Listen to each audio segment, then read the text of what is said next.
중국 역사상 가장 유명한 황제이면서 황후 없이 오로지 1만 명의 후궁만 거느렸던 진시황은 늙지 않기 위해 무진애를 썼다고 알려져 있습니다. 오죽했으면 한국과 일본까지 3,000명을 보내 늙지 않는 불로초를 찾아오라고 했다고 하죠. 그런데 결국 불로초는커녕 50세라는 젊은 나이에 단명했는데요. 그런데 3,000년 전 3,000명을 투입해 얻으려던 이 불로초가 3,000년 후 한국에서 만들어냈는데요. 영원히 늙지 않는 묘약, 이 불로초는 어떻게 한국에서 개발된 것일까요?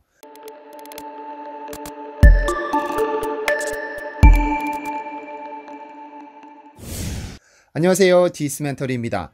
지난 2015년 한국에서는 주지훈, 김강우, 임지연 주연의 간신이라는 영화가 개봉합니다. 연산군은 임승재를 최용사로 임명하며 단 하루에 1,000년의 쾌락을 누리실 수 있도록 준비하겠다는 그에게 큰 기대를 걸었습니다. 최악의 간신이 된 임승재는 연산군을 쥐고 흔들겠다는 일념 하나로 전국에서 뛰어난 미색을 갖춘 수천 명의 미녀를 징집하죠. 흥행에는 참패했지만 온갖 충격적인 장면과 스토리로 큰 화제를 얻기도 했습니다. 사람들이 가장 궁금해했던 건 왕이라는 이름 하나로 수천 명의 여인을 정말로 거느렸을까 하는 점이었는데요. 그런데 눈으로 보고도 믿을 수 없던 일은 역사적으로 실제로 있었던 상황입니다. 특히 중국에서 말이죠. 중국 진시황이 그 주인공인데요. 기원전 221년 진시황은 전국시대를 통일하면서 중국 최초의 통일국가이자 중국 최초의 황제국을 지배하게 됩니다. 그런데 그는 왕이 되었어도 왕후를 맞이하지 않았고 오로지 후궁만을 들였습니다. 그리고 그 수도 무려 1만 명이 넘었다고 하죠. 전국시대를 통일한 그의 성욕은 대단했는데 한 국가를 정복할 때마다 그 국가의 왕비와 공주, 귀족 가문의 미인들을 입궁시켜 후궁으로 삼았다고 합니다. 진시황의 이러한 엽기적인 여성 편력은 한무제 시대에 깨지게 되는데 한무제는 18,000명에 이르는 후궁을 두었고 3일 동안 먹지 않고 살 수는 있어도 여인이 없이는 살 수 없다고 말한 바 있습니다. 진시황은 사실 유능한 황제이면서 폭군이기도 했습니다.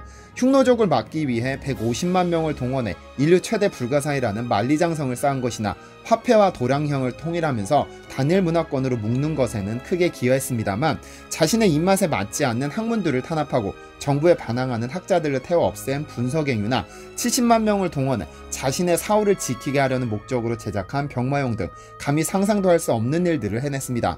특히 병마용의 경우 역사서 사기에 따르면 진시황은 자신이 죽어도 죽지 않는 영원함을 꿈꾸며 수은으로 황하와 양쯔강을 조성해 매일 그가 중국 전역을 여행할 수 있도록 설계했다고 합니다. 죽어도 죽지 않는 불멸을 꿈꾸면서 말이죠.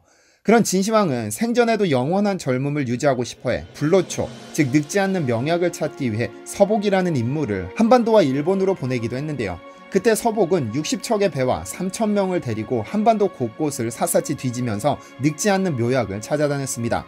그 서복이라는 인물은 서해안을 따라 내려가다가 남해에 그 자취를 남기기 시작하는데 대표적으로 제주 서귀포 정광폭포에는 서벌과지라는 글자가 남아있죠. 이건 서복이 남긴 글씨로 여기에서 서복이 서쪽으로 돌아갔다 하여 서귀포라는 지명을 갖게 된 것입니다.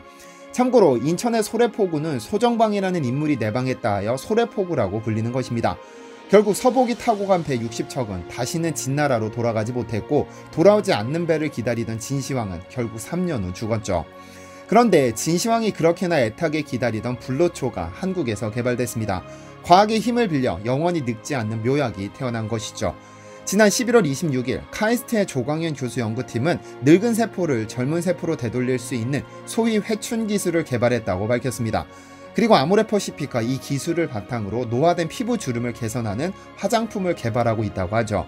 즉 이제 늙고 쭈글쭈글한 피부를 젊고 탱탱한 피부로 되돌릴 수 있는 말 그대로 불로초 화장품이 곧 등장한다는 뜻이기도 합니다.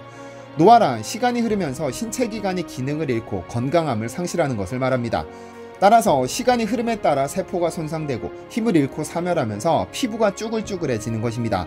그럼 세포가 튼튼하면 되지 않나 라고 생각하시겠지만 세포가 지나친 건강함을 나타내면 그건 암이 됩니다. 즉 암은 세포의 건강함이 과도하게 발현되는 현상, 즉 사멸하지 않고 계속해서 증식하는 돌연변이니까요. 피부는 인간의 노화를 가장 직접적으로 보여주는 도구입니다. 겉으로 드러나는 유일한 인체기관이니까요. 그래서 고운 피부를 유지하려는 사람들은 얼굴에 생기는 주근깨를 방지하기 위해 선크림을 바르고 피부의 탱탱함을 유지하기 위해 각종 보습크림과 화장품을 바르는 것이죠. 피부는 이러한 인간의 노력과는 달리 자체적으로 보호 기능을 가지고 있습니다. 이 역할을 하는 핵심 세포가 바로 섬유화 세포죠. 섬유화세포란 세포의 기질과 콜라겐을 합성하도록 도와주는 생물학적 세포로서 동물 조직에서 피부를 구성하는 가장 흔한 결합 조직입니다. 우리 피부에 존재하는 섬유화세포 역시 결합 조직을 생성하고 피부의 상처를 회복하는 것은 물론 피부 깊숙한 곳에 있는 세포인데요. 일부 섬유화세포는 표피 바로 밑 진피에 존재하는 지방세포로 전환되어 피부를 통통하고 젊어 보이도록 합니다. 이와 함께 피부 감염과 싸우는 역할을 하는 펩티드를 생산하죠. 그런데 카이스트 조광현 교수 연구팀은 노화된 인간의 섬유화세포를 정상적인 젊은 세포로 되돌릴 수 있는 역노화, 즉 회춘의 원천 기술을 개발해냈습니다. 이 연구팀은 섬유화세포의 세포 노화 신호 전달망을 컴퓨터에서 구현하는 프로그램을 개발, 시뮬레이션하는 방식으로 노화된 세포를 젊은 세포로 되돌리는 핵심 인자를 찾아냈죠. 또한 이 핵심 인자를 조절해 노화된 피부 조직에서 감소된 콜라겐의 합성을 증가시킴으로써 재생 능력을 회복해 젊은 피부가 가지는 독특한 조직으로 되돌릴 수 있는 역노화 기술을 정립했죠. 이 논문은 국제학술지 미국 국립과학원 회보에 게재됐는데요. 원래 역노화 기술에 대해 가장 앞선 국가는 일본으로 2012년 노벨 생리의학상을 수상한 야마나카 시냐 교토대학교 교수가 이끌고 있습니다. 이 교수는 OSKM 야마나카 전사인자를 이용해 성체세포를 배아줄기세포로 되돌리는 부분적 역분화 전략을 사용했습니다. 이를 통해 이미 분화된 세포를 다시 결합하도록 유도하는 방식입니다. 그러나 위에서 언급했듯이 암이란 세포의 건강함이 과다 발현될 때 생겨나게 되는 것처럼 이 기술은 종양을 유발하는 부작용이 발생하기도 했습니다. 하지만 조광현 연구팀은 노화된 피부를 젊은 피부로 되돌리는 핵심 인자로 PDK1을 찾아냈습니다.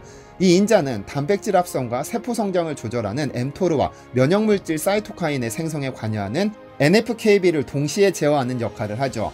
그리고 노화 인공 피부를 이용해 실험한 결과 노화세포가 젊은 세포로 바뀔 수 있음을 증명했습니다.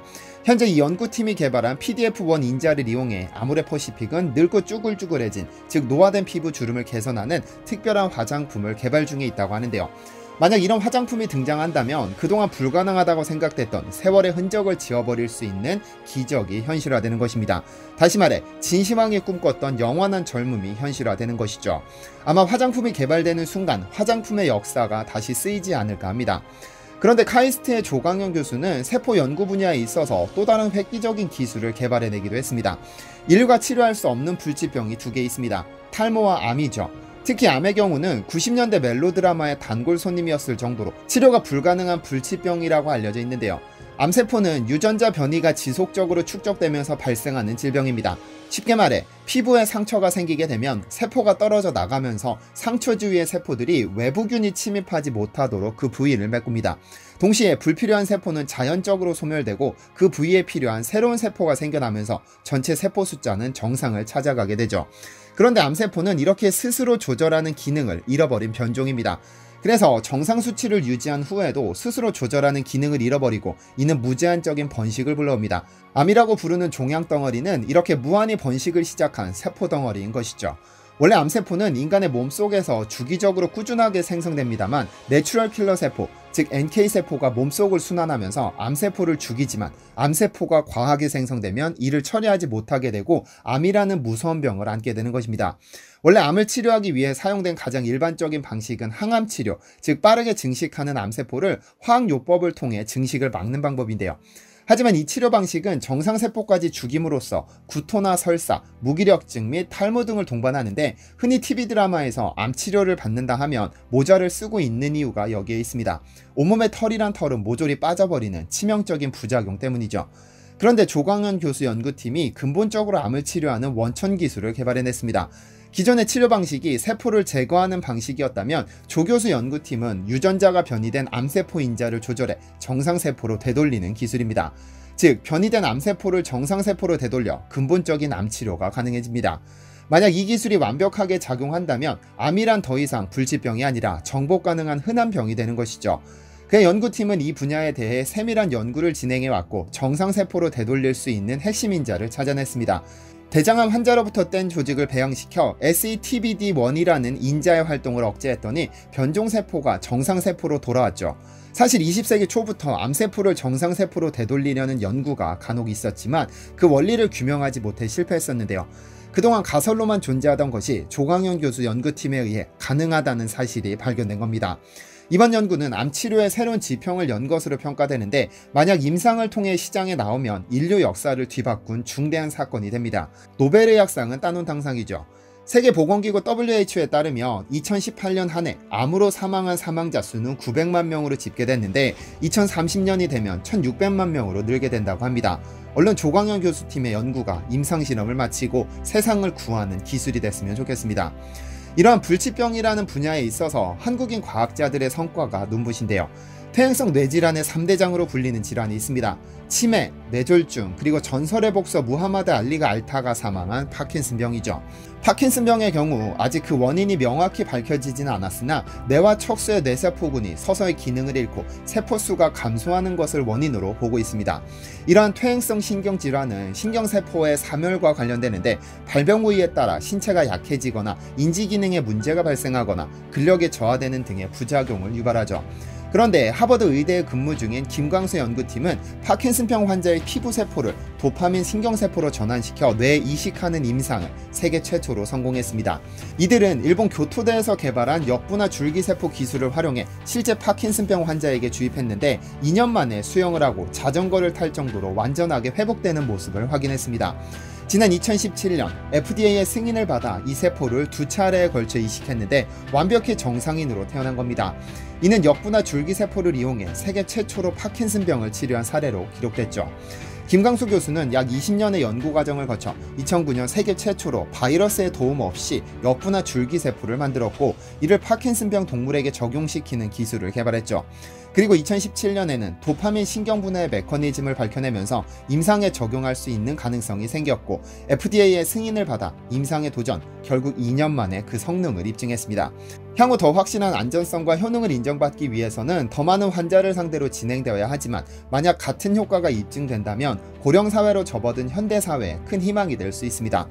고령화 사회로 접어들면서 퇴행성 뇌질환이 증가하고 있는데요. 이런 현상은 질환을 앓는 환자 본인뿐 아니라 주변인들에게도 큰 고통이 될 수 있습니다.